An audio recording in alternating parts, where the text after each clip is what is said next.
అందరికీ నమస్తే అండి. Good morning. ఈనాడు, ఆంధ్రజ్యోతి, సాక్షి మూడు పత్రికల్లో వచ్చిన వార్తలు, వాటిలో వాస్తవాలు, వాటి ఉద్దేశాలు అన్నీ కూడా మనం ఈ వీడియోలో ఉన్నది డిస్కస్ చేద్దాం. కంటెంట్ నచ్చిన వాళ్ళు మీ మిత్రులందరికీ కూడా వీడియో లింక్ షేర్ చేయండి. నచ్చిన వాళ్ళు ఎందుకు నచ్చట్లేదు, కంటెంట్ బాగాలేదా ఏంటి అనేది కామెంట్ చేయండి, సలహాలు ఇవ్వండి, తీసుకుంటా. సో నిన్న మనం ఎన్నికల ముగింపు అంకంలో కీలక దశకు చేరుకున్నాం. రేపు కాక ఎల్లుండే కౌంటింగ్ జరగబోతోంది. సో కౌంటింగ్కి సంబంధించి అన్ని ఏర్పాట్లు జరిగాయి. అలాగే నిన్న ఎగ్జిట్ పోల్స్ వచ్చాయి. 40 ఎగ్జిట్ పోల్స్ వస్తే అందులో 5 మాత్రమే వైసీపీకి ఫేవర్గా చెప్పాయి. ఆ 5 కూడా ఒక్కొక్కరు చెప్పడానికి ఒక్కొక్క కారణం ఉంది. వాళ్ళకి తెలుసు వైసీపీ గెలవడం కష్టమని. అయినా సరే వాళ్ళు 5 కూడా అలా ఇవ్వడానికి కొన్ని కారణాలు ఉన్నాయి. ఏంటనేది నేను ఆల్రెడీ రాత్రి కూడా ఒక వీడియో చేశాను. చాలా ఇంపార్టెంట్ వీడియో చేశాను రాత్రి. అసలు ఆరా మస్తాన్ గారు ఎందుకు వైసీపీకి ఇచ్చారు అనేది ఇదిగోండి. ఆరా అసలు కథ చెప్తారండి. ఆయన సర్వే నిజమే కావచ్చు కానీ అని ఒక విషయం చెప్పా. 1,61,000 వ్యూస్ వచ్చాయి. ఫస్ట్ టైం రాత్రి 9:30కు పోస్ట్ చేసిన వీడియోకి ఇన్ని భారీగా వ్యూస్. ట్రెండింగ్లో ఉంది ఆ వీడియో. 9 అవర్స్లో 1,61,000 వ్యూస్. ఎందుకంటే నేను అందులో చెప్పింది ఫ్యాక్టే. ఆరా మస్తాన్ గారు ఎందుకు అలా రిపోర్ట్ ఇచ్చారనేది ఒక ఫ్యాక్ట్ అంశం చెప్పాను. అలాగే ఇంకొక అంశం ఉంది. ఆయన గన్నవరంలో వంశీ గారు గెలుస్తారనడానికి కారణం ఉంది. చాలా స్పష్టమైన కారణం, ఇంటర్నల్ రీజన్ ఒకటి ఉంది. నేను దాంతో సహా ఇంకా కొన్ని కారణాలు నెక్స్ట్ వీడియోలో చెప్తాను. మేబీ ఆయన సర్వే నిజమే కావచ్చు, ఆయన ఇండియా మొత్తం మీద బెస్ట్ సిఫాలజిస్ట్ కావచ్చు కాక. కానీ తప్పుకు దొరికితే మాలాంటి జర్నలిస్టులు ఖచ్చితంగా ఫ్యాక్ట్ చెప్తారు. వాళ్ళు ఎవరైనా, ఏ పార్టీ అయినా, ఏ కులమైనా సరే మనకు సంబంధం ఉండదు. సో నెక్స్ట్ వీడియోలో చెప్తా ఆయన గన్నవరంలో వంశీ గారు గెలుస్తారు అని చెప్పడానికి సీక్రెట్ ఏంటి అనేది. ఓకే, ఇక కూటమిదే పీఠం. అసెంబ్లీతో పాటు లోక్సభ సీట్లలోనూ ఆధిక్యం. దాదాపు అన్ని ఎగ్జిట్ పోల్స్ తేల్చింది ఇదే. ఎన్డీఏ కూటమికి ఏపీలో 53% ఓట్లన్న ఇండియా టుడే సర్వే. దేశంలో ఎంతో కొంత క్రెడిబిలిటీ ఘనంగా మూటగట్టుకున్న సంస్థ India today. Best exit polls అనుకోవచ్చు ఇండియా టుడే. వాళ్ళు ఇచ్చిన రిపోర్ట్ ప్రకారం 53% ఓట్లు. 53% ఓట్లు అంటే 155 నుంచి 160 సీట్లు సుమారుగా. అంత ఏకపక్ష విజయం వస్తుంది అని వాళ్ళు ఇస్తున్నారు. అలాగే ఎంపీ సీట్లలో కూడా దాదాపుగా వైసీపీకి 2 నుంచి 4 ఎంపీ సీట్లే వస్తాయి. తెలుగుదేశం పార్టీ కూటమికి 21 నుంచి 23 ఎంపీ సీట్లు వచ్చే అవకాశం ఉంది అని ఇండియా టుడే సర్వే సంస్థ వెల్లడించింది. సో దాదాపుగా అన్ని ఎగ్జిట్ పోల్స్ కూడా తెలుగుదేశం పార్టీకి అనుకూలంగానే ఇచ్చారు. ఇదిగోండి, చాణక్య స్ట్రాటజీస్ 14 నుంచి 114 నుంచి 125 ఎన్డీఏ కూటమి. పీపుల్స్ పల్స్ 111 నుంచి 135, పైనీర్ 144, జనగలం 104 నుంచి 118, రైజ్ 113 నుంచి 122, కేకే సర్వేస్ 161, ఆరా 71 నుంచి 81 మాత్రమే టీడీపీ కూటమికి.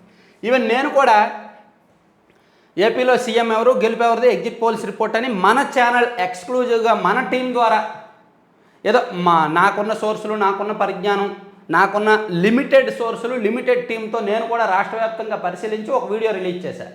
మన ఛానల్ రిపోర్ట్. ఈ ఎగ్జిట్ పోల్స్ అన్నీ రావడానికి ముందే మనం ఇచ్చాం ఈ రిపోర్టు. నేను 4:30కే ఈ రిపోర్ట్ రిలీజ్ చేశాను. ఎగ్జిట్ పోల్స్ అన్నీ 6:30, 7 ఆ టైంకి వచ్చాయి. నేను ఈ వీడియో 4:30కి చేశాను. సో ఇంట్రెస్ట్ ఉన్న వాళ్ళు చూడొచ్చు. సో ఎగ్జిట్ పోల్స్కి సంబంధించి ఇది.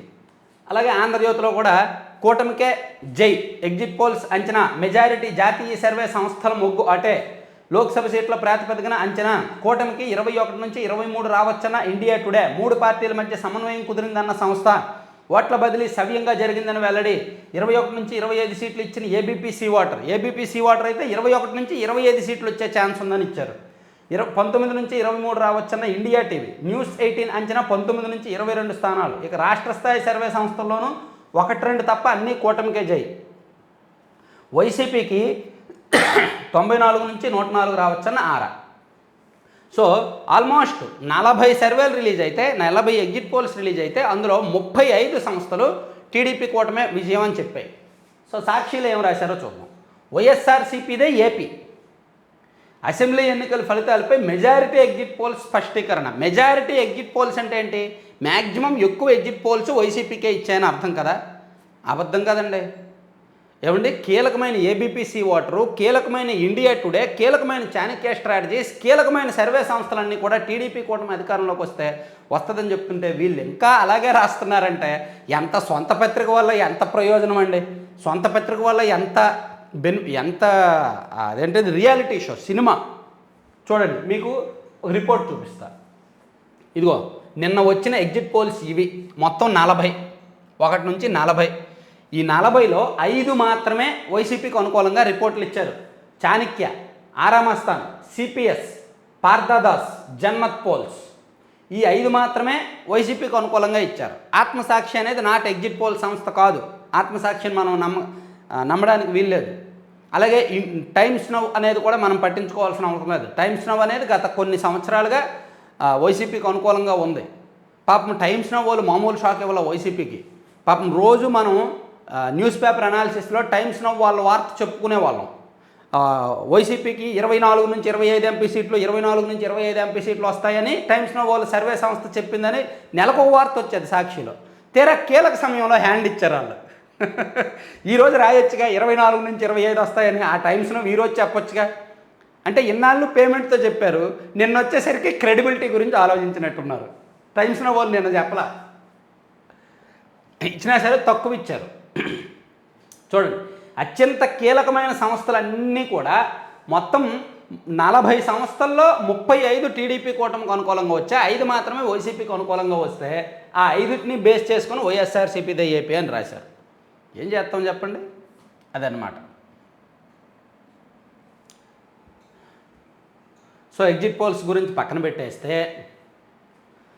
మళ్ళీ మోదీ ప్రపంచం జాతీయ స్థాయిలో కూడా బీజేపీకే ఎన్డీఏ కూటమికే ఎక్కువ వస్తాయంట. అది పక్కన పెట్టేస్తే ఆర్ఓను బెదిరించిన చెవిరెడ్డిపై చర్యలు లేవు. ఫిర్యాదు చేసిన 21 రోజుల తర్వాత ఎఫ్ఐఆర్ నమోదు. వైకాపా అక్రమాలను అడ్డుకున్నందుకు ఎర్రగొండపాలెం ఆర్ఓ శ్రీలేఖపై కక్ష సాధింపు. అసమర్థురాలని ముద్ర వేసి ఆర్ఓ బాధ్యతల నుంచి తొలగింపు, బదిలీ. కలెక్టర్ నుంచి కింది స్థాయి సిబ్బంది వరకు ఆమెకు సహాయ నిరాకరణ. ఎన్నిసార్లు ఫిర్యాదు చేసినా పట్టించుకోని ప్రకాశం కలెక్టర్. ఎన్నికల విధులు నిర్వహించే అధికారులు అత్యంత పవర్ఫుల్. వారిని బెదిరించడం, అంతు చూస్తామనడం తీవ్రమైన నేరం. ఆర్ఓను ఒక అభ్యర్థి బెదిరిస్తే వెంటనే కేసు పెట్టి అరెస్ట్ చేయాలి. కానీ ప్రకాశం జిల్లా అధికార యంత్రాంగం ఏం చేసిందో తెలుసా?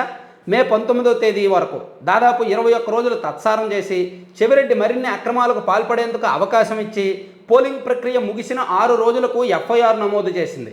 ఇదేనా ఎన్నికలు నిర్వహించాల్సిన విధానం? అక్కడ జిల్లా యంత్రాంగం ఎన్నికల సంఘం ఆధ్వర్యంలో పనిచేస్తోందా, వైకాపా ఆధ్వర్యంలోనా? జిల్లా కలెక్టర్, ఎస్పీలు అధికార పార్టీ కొమ్ము కాస్తూ చెవిరెడ్డిపై చర్యలు తీసుకోకుండా కావాలనే తత్సారం చేసుకోవచ్చు. మరి రాష్ట్ర ప్రధాన ఎన్నికల అధికారి ఏం చేస్తున్నారు? కేంద్ర ఎన్నికల సంఘం ఏం చేస్తోంది? ఎర్రగొండపాలెంలో వైకాపా నాయకులు అన్ని రకాల అక్రమాలకు పాల్పడితే ఈసీ చోద్యం చూడడం ఏంటి?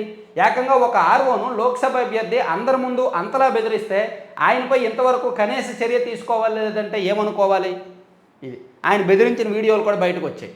కానీ ఆమెను సస్పెండ్ చేసి ఆమెను బదిలీ చేశారు తప్ప ఆయన ఏం చేయలే. సో ఇక్కడే మనకు తెలిసిపోతుంది అధికారులు కొంతమంది, ఉన్నతాధికారులు కొంతమంది వైసీపీకి ఎంత వంత పాడుతున్నారా అని. ఇక అత్యంత మరో కీలకమైన వార్త, హైకోర్టులో వైకాపాకి ఎదురుదెబ్బ. పోస్టల్ బ్యాలెట్ విషయంలో ఈసీ ఉత్తర్వుల్లో జోక్యానికి నిరాకరణ. ఎన్నికల ప్రక్రియలో కలుగు చేసుకోవడానికి వీల్లేదన్న ఈసీ వాదనతో ఏకీభవించిన ధర్మాసనం. ఎస్, మనం మొన్న చెప్పుకున్నాం. యాక్చువల్లీ ఈసీ కొంచెం పవర్స్ ఉంటాయి కాబట్టి హైకోర్టు జోక్యం చేసుకునే అవకాశం ఉండదు అని మనం మొన్న చెప్పుకున్నాం. సో హైకోర్టు నిన్న చాలా స్పష్టంగా చెప్పింది. పోస్టల్ బ్యాలెట్కి సంబంధించి మేము పిటిషన్ విచారించాం, పిటిషన్ను రిజెక్ట్ చేసింది. వైసీపీ వేసిన పిటిషన్ను హైకోర్టు రిజెక్ట్ చేసింది అన్నమాట కదా. సో ఈ వార్త సాక్షి ఈనాడులో రాశారు. అలాగే ఆంధ్రజ్యోతిలో కూడా రాశారు. వైసీపీకి గట్టి షాక్, పోస్టల్ బ్యాలెట్ల విషయంలో ఈసీ ఉత్తర్వులపై జోక్యం చేసుకోం, ఎన్నికల పిటిషన్ దాఖలకు అవకాశం. అది కూడా ఫలితాలు ప్రకటించాకే హైకోర్టు ఉత్తర్వులు, పిటిషన్ కొట్టివేత. బెడిచి కొట్టిన అధికార పార్టీ కుటిల వ్యూహం. పాపం వైసీపీకి షాక్. ఇప్పుడు మనం సాక్షిలో ఈ వార్త రాశారా లేదా అనేది చూడాలి, ఖచ్చితంగా చూద్దాం. ఎందుకు చూద్దామంటే ఒక్కసారి జాగ్రత్తగా మీరు అబ్జర్వ్ చేయండి. నిన్నటి పేపర్ ఓపెన్ చేస్తున్నా. ఇగో హైకోర్టులో జరిగిన వాదన బ్యానర్లో రాశారు. హైకోర్టులో వాదన జరిగింది, విచారణ జరిగింది. ఆ విచారణను బ్యానర్లో రాశారు. ముగిసిన వాదనలు నేటి సాయంత్రం 6 గంటలకు తీర్పు అని రాశారు.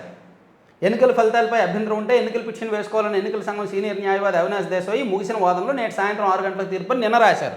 అంటే నిన్న సాయంత్రం 6 గంటలకు తీర్పు అని బ్యానర్లో రాశారు. మరి నిన్న తీర్పు వచ్చిందిగా, ఈరోజు వార్త ఏది? ఒకసారి ఆలోచించండి. అలాగే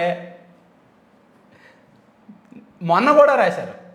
మొన్న కూడా ఫస్ట్ పేజీలోనే రాశారు. హైకోర్టులో వీళ్ళు పిటిషన్ వేసి అది విచారణ జరుగుతున్న వార్తను, ఇదిగో పోస్టల్ బ్యాలెట్పై వైఎస్ఆర్సీపీ న్యాయ పోరాటము, హైకోర్టులో అత్యవసర పిటిషను, హైకోర్టు ధర్మాసనము అని హైకోర్టులో పిటిషన్ వేసినట్టు రాశారు. మొన్నేమో హైకోర్టులో పిటిషన్ వేసినట్టు రాశారు.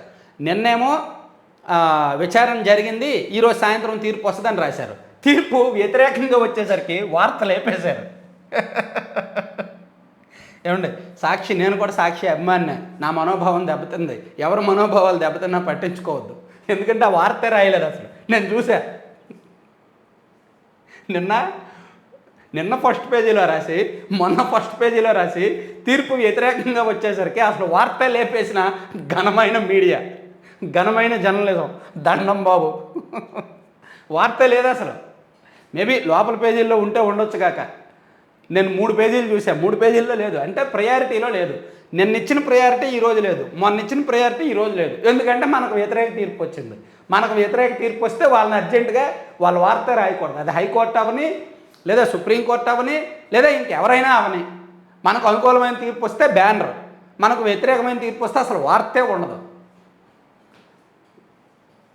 అది ఇంకేం మాట్లాడతామని చెప్పండి. ఈ తప్పు చేయడం, దొరికిపోవడం వీళ్ళకి అలవాటు.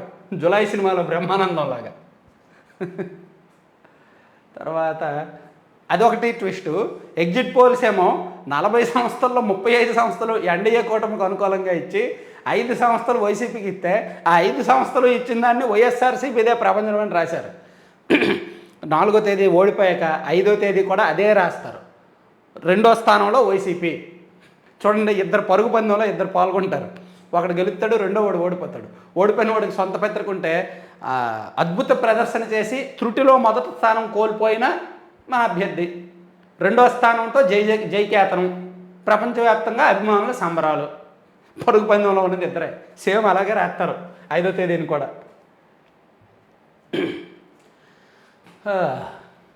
వివేకా హత్య కేసు ఛేదించే క్రమంలోనే నాపై తప్పుడు ఫిర్యాదు, ఆపై బదిలీ. పార్టీ మారాలని ఏ ఎమ్మెల్యేను ప్రలోభ పెట్టలేదు. పోరాటం తప్ప నాకే మార్గము కనిపించలేదు. అనుభవాలు పంచుకున్న రిటైర్డ్ ఐపీఎస్ అధికారి ఏబీవీ. మాజీ మంత్రి వైఎస్ వివేకా హత్య కేసులో హంతకులు తప్పించుకోవచ్చని భావించి క్షేత్రస్థాయి అధికారులకు జాగ్రత్తలు చెబుతున్న సమయంలోనే తనపై ఎన్నికల సంఘానికి తప్పుడు ఫిర్యాదులు చేసి బదిలీ చేయించారని డైరెక్టర్ జనరల్ హోదాలో ఇటీవల పదవి విరమణ చేసిన ఐపీఎస్ అధికారి ఏబీ వెంకటేశ్వరరావు వెల్లడించారు. ఉంది, ఆయనకు కూడా టైం ఉంది.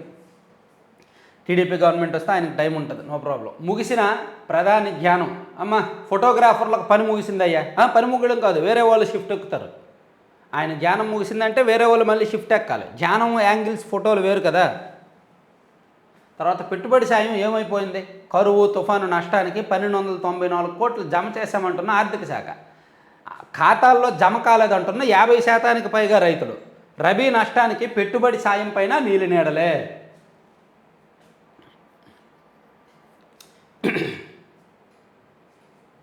సో ఇవన్నీ ఈనాడు ఫస్ట్ పేజీ వార్తలు. ఓహో, ధ్యానంలో ఉన్న మోదీ అని ఒక ఫోటో అండి. ఆ ఫోటోగ్రాఫర్లకు ఎంత సహనం అండి, ఎంత పేమెంట్ ఇస్తున్నారు కానీ వాళ్ళకి. ఆయన ఇలా ధ్యానం చేసిన ఫోటో, ఇలా ధ్యానం చేస్తే ఒక ఫోటో, ఇలా ధ్యానం చేస్తే ఒక ఫోటో, ఇలా ధ్యానం చేస్తే ఒక ఫోటో, ఇలా ధ్యానం చేస్తే ఒక ఫోటో. ఎన్ని తీస్తారండి ఆ ఫోటోగ్రాఫర్లు? నాకు తెలుసు 10 మంది ఫోటోగ్రాఫర్లు 10 యాంగిల్స్లో ఉంటారు.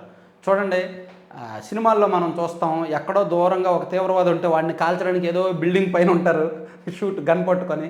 అలా నరేంద్ర మోదీ గారు ధ్యానం చేస్తుంటే ఎక్కడో దూరంలో ఫోటోగ్రాఫర్లు కలుగులో దాక్కొని ఫోటోలు తీస్తారనమాట. సో ఎవరు మంచి యాంగిల్ ఫోటో తీస్తే వాళ్ళకి కొంచెం పేమెంట్ ఎక్కువ ఉంటుందేమో మేబీ.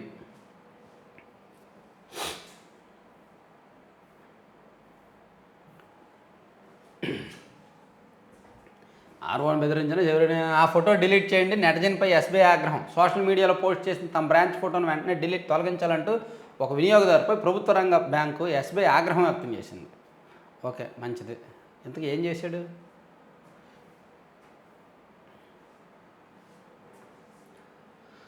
ఫోటో తీసాడంట స్టాఫ్ లేరని. తర్వాత జలధరిస్తున్న విజయవాడ, ప్రజలను కాటేస్తున్న కలుషిత జలాలు, బోర్ల నీరు నేరుగా కుళాయిల్లో సరఫరా, అలంకారప్రాయంగా క్లోరినేషన్ చేసే డ్రోజర్లు, అనేక ప్రాంతాలకు ఇప్పటికీ రంగుమారిన నీరు, ప్రజారోగ్యంపై ప్రభుత్వం నగరపాలక సంస్థ నిర్లక్ష్యం. విజయవాడ నగరం మన రాష్ట్రంలో one of the biggest city. Visakhapatnam తర్వాత విజయవాడ, గుంటూరు, తిరుపతి, రాజమండ్రి ఇవన్నీ పెద్ద పెద్ద సిటీలు. కానీ ఎలా ఏడిసిందో చూడండి వాటర్ సప్లై. ప్రతిరోజు ఈనాడులో రాస్తూనే ఉన్నారు. అక్కడ మున్సిపల్ కమిషనర్కి, మున్సిపల్ ఇంజనీర్కి, పబ్లిక్ హెల్త్ అధికారులకి కొంచెమైనా చలనం ఉండాలిగా. అరే మా విజయవాడ గురించి ఇలా రాస్తున్నారు, మా విజయవాడలో ఇంత చండాలంగా మేము నీళ్ళు ఇస్తున్నామా?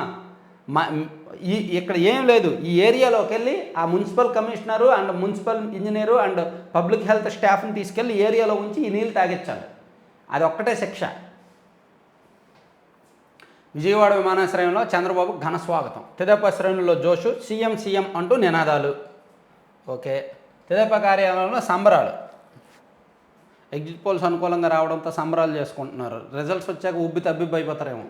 రాష్ట్రానికి చేరుకున్న సీఎం జగన్.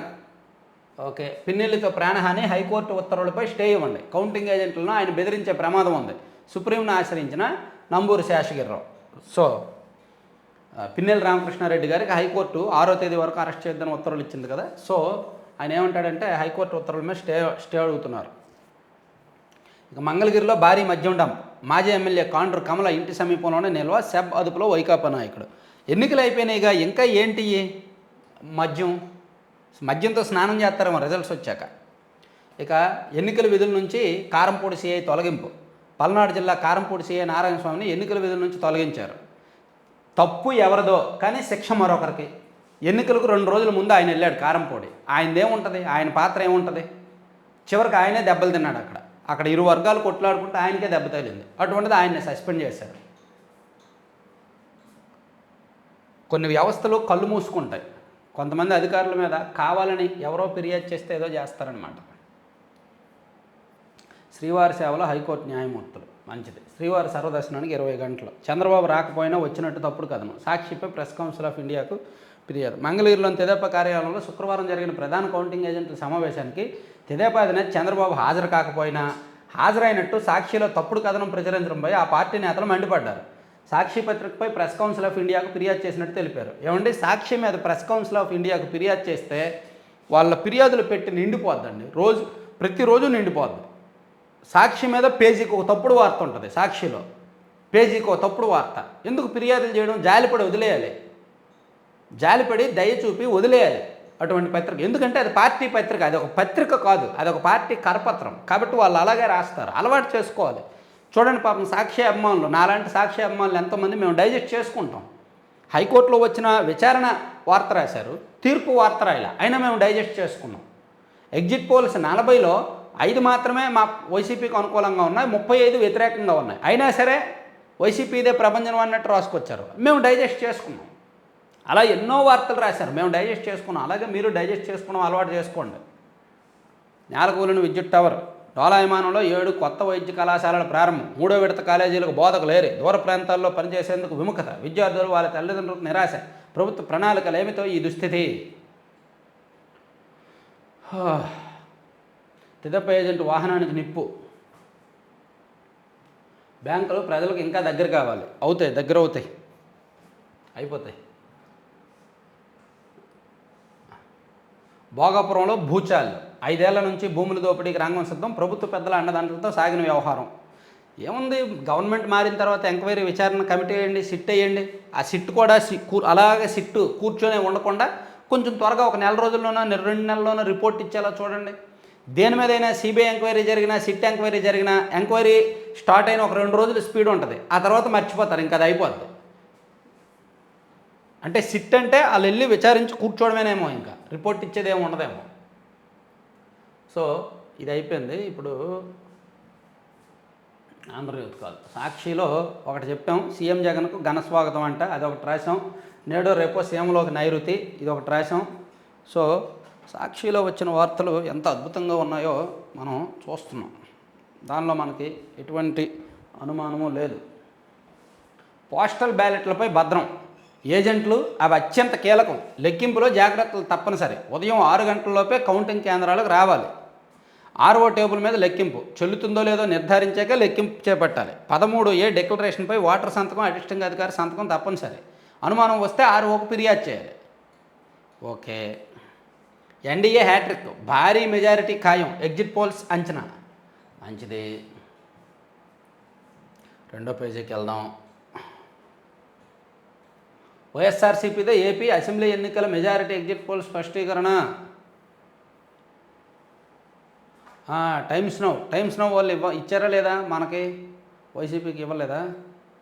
టీడీపీ ఏజెంట్లను ఘర్షణలకు ప్రేరేపిస్తున్న బాబుపై చర్యలు తీసుకోవాలి. ఆయన మీటింగ్లోనే లేడు. ఆయన అసలు ఆ మీటింగ్లోనే లేడు. టీడీపీ ఏజెంట్ల మీటింగ్లోనే చంద్రబాబు లేరు. అయినా సరే ఆయన ఉన్నట్టు రాయడము, ఆయన మీద ఫిర్యాదు చేయడము. కౌంటింగ్ రోజున అల్లర్లు సృష్టించేలా తెలుగుదేశం పార్టీ కౌంటింగ్ ఏజెంట్లను రెచ్చగొడుతున్న చంద్రబాబుపై కఠిన చర్యలు తీసుకోవాలని ఎన్నికల సంఘాన్ని వైఎస్ఆర్సీపీ బృందం కోరింది. అసలు ఎంత ఇదంటే, టీడీపీ కౌంటింగ్ ఏజెంట్ల ట్రైనింగ్ క్యాప్లో చంద్రబాబు చేసిన వ్యాఖ్యలే ఎందుకు నిదర్శనం. అరే రియాలిటీ షోలో ఉంటే ఉన్నారు, ఆ రియాలిటీ షోలో అట్లీస్ట్ 1% అయినా నిజం రాయాలి కదా. అసలు ఆ మీటింగ్లో చంద్రబాబు లేడు. చంద్రబాబు గారు ఆ మీటింగ్లో లేరు అసలు. అవి సాక్షి ఎవరైనా నమ్మితే గుడ్డిగా సాక్షి నమ్మిన వాళ్ళు అర్థం చేసుకోండి. చంద్రబాబు గారు టీడీపీ కౌంటింగ్ ఏజెంట్ల మీటింగ్లో ఏమండి పార్టీ అధినేతలు ఎందుకుంటారండి? టీడీపీ కౌంటింగ్ ఏజెంట్లు మీటింగ్లో, ట్రైనింగ్ మీటింగ్లో యనమల రామకృష్ణుడు గారు, అలాగే పర్చూరు అశోక్ బాబు గారు, వీళ్ళందరూ ఉన్నారు తప్ప చంద్రబాబు గారు లేరు. కానీ వీళ్ళు చంద్రబాబు గారు ఉన్నట్టు రెచ్చగొట్టేలా వ్యాఖ్యలు చేసినట్టు. అంటే ఇక్కడ ఏంటంటే చూడండి, ఊర్లో ఒకటి దొంగ దొరికితే నేను దొంగ అంటున్నావు ఆడేమైనా ఏదో డైలాగ్ ఉంటుంది కదా, అలా ఇక్కడ సజ్జల రామకృష్ణారెడ్డి గారు రెచ్చగొట్టేలా వ్యాఖ్యలు చేసి దొరికారు. ఆయన కౌంటింగ్ ఏజెంట్ల మీటింగ్లో రెచ్చగొట్టినట్టు వ్యాఖ్యలు చేసి దొరికిపోయారు. సో ఆయన మీద కేసు నమోదైంది కాబట్టి అర్జెంటుగా చంద్రబాబు గారి మీద కేసు పెట్టేయాలి. ఆయన మీటింగ్లో లేకపోయినా, ఆయన మాటలు ఆడకపోయినా ఒక తప్పుడు ఫిర్యాదు ఇచ్చేసి దాన్ని గోబెల్స్ ప్రచారం చేసేయాలి. చంద్రబాబు గారు ఇలా అన్నారని. యాక్చువల్లీ ఆయన మీటింగ్లో లేడు, ఆయన మాటలు ఆడలేదు. మీటింగ్లోనే లేకపోతే ఎలా మాట్లాడతాడు? అయినా సరే ఆయన మీటింగ్లో ఉన్నట్టు, ఆయన మాట్లాడినట్టు ఒక అబోధ కల్పనను సృష్టించి దాని మీద ఆ తప్పుడు ఫిర్యాదు చేసి దాని మీద రోజు ఇంక వార్తలు రాస్తారు. ఇదిగో ఫిర్యాదు చేసినా చర్యలు తీసుకోలేదని రోజు రాసేసరికి కొన్నాళ్ళు అయ్యాక నమ్ముతారు ఎవరో ఒకళ్ళు. అది వైసీపీ వ్యూహం. మొదటి నుంచి 2012 నుంచి వాళ్ళ వ్యూహం అదే. ఒక అబోధ కల్పన, ఒక తప్పుడు, ఒక కల్పితాన్ని సృష్టించడం, దాన్ని నిజం చేయడానికి పదే చేయడం. ఇప్పుడు కూడా వదల్లా. మళ్ళీ వైఎస్ఆర్సీపీదే విజయం. జగన్ పాలన వైపు మహిళలు, గ్రామీణులు, బలహీన వర్గాలు మొగ్గు. వైఎస్ఆర్సీపీ తన ఓటు శాతాన్ని 5 ఏళ్ల తర్వాత కూడా కాపాడుకుంది. 94 నుంచి 104 సీట్లు వస్తాయని ఇచ్చాడు, కానీ 49.5% ఓటింగ్ వస్తుందని ఇచ్చాడు ఈ మహానుభావుడు. మెయిన్ నాయకులు అందరూ ఓడిపోతారు, మంత్రులు ఓడిపోతారు, విజయసాయిరెడ్డి గారు ఓడిపోతారు, వైసీపీ కంచుకోట నెల్లూరులో విజయసాయిరెడ్డి గారు ఓడిపోతారు, కీలకమైన నాయకులు అందరూ ఓడిపోతారని ఇచ్చారు. కానీ ఇక్కడ చూస్తే వైసీపీదే విజయం అని ఇచ్చారు. అదొక్కటే ట్విస్ట్. ఆ ట్విస్ట్ నేను మళ్ళీ చెప్తా, చాలా కీలకం. ఎగ్జిట్ పోల్స్లోను వైఎస్ఆర్సీపీకి సానుకూలత. సీఎం జగన్ పాజిటివ్ ప్రచారం ఎన్నికల్లో బాగా పనిచేసింది. మహిళా ఓటర్లు మా వైపే నిలబడ్డారని స్పష్టమైంది. 5 ఏళ్లలో సంక్షేమ అభివృద్ధి పథకాలతో పెద్దపేట. 4న కౌంటింగ్లో మరింత మెరుగైన ఫలితాలు కనిపిస్తాయి. సొంతంగా పోటీ చేసే శక్తి లేకనే చంద్రబాబు పొత్తులు. పోస్టల్ బ్యాలెట్పై బాబు ఒత్తిడికి ఈసీ తలగడం సిగ్గుచేటు. దీనిపై సుప్రీంకోర్టుకి వెళ్తాం. వెళ్ళండి, సుప్రీంకోర్టు కాదు, అంతర్జాతీయ కోర్టుకి వెళ్ళండి సార్. నిద్రలో కూడా సుప్రీంకోర్టు అని గమనించండి.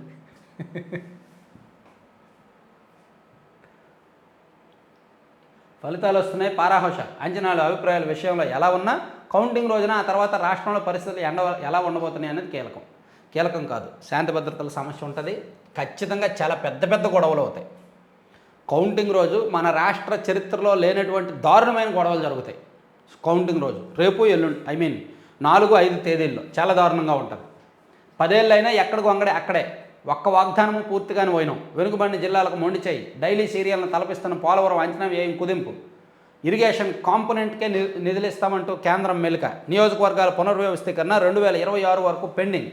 గ్రేహౌండ్స్ శిక్షణా కేంద్రానికి బ్రేక్. రైల్వే జోన్ ప్రత్యేక హోదా, కడప ఉక్కు, పారిశ్రామిక కారిడార్కు కూడా జగన్ విధానాలతో అంతులేని జాప్యం.